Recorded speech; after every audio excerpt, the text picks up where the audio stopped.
So let's start with our diagnostic instruments. Here I have diagnostic instruments, and this is a mouth mirror.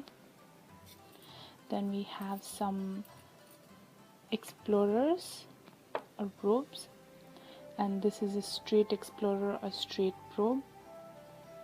Then some explorers. This is a double-ended instrument, as you can see. This is a shepherd's hook or curved explorer, and this is an interproximal explorer. It's also called Bright's explorer. Then we have tweezer.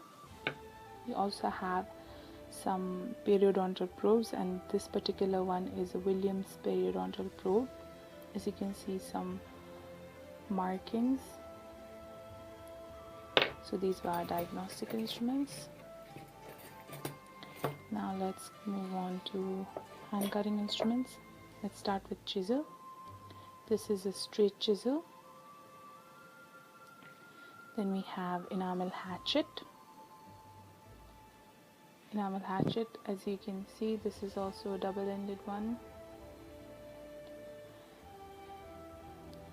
Then we have a spoon excavator.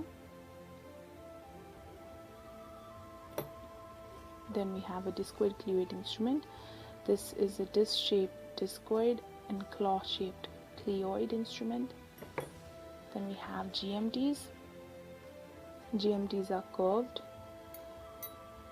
They are mesial, distal, left and right. I'll make another video of how you can distinguish between them. So these were our hand cutting instruments. Now let's move on to our restoration instruments. We have some cement spatulas.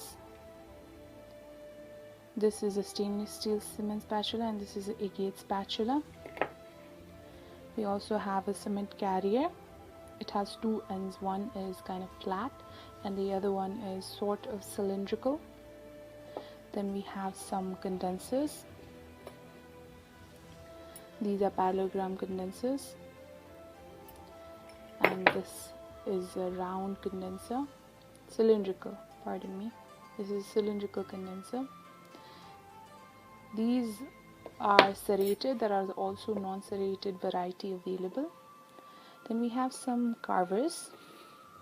Let's start with this one. This is a Hollenbach carver. Then here, let's take both of these. This is a Walls carver, and this is a Ward's carver. Then this is a diamond shaped carver. We have an amalgam carrier that I absolutely forgot. This is an amalgam carrier. Then we have a burnisher. This particular one is a ball burnisher.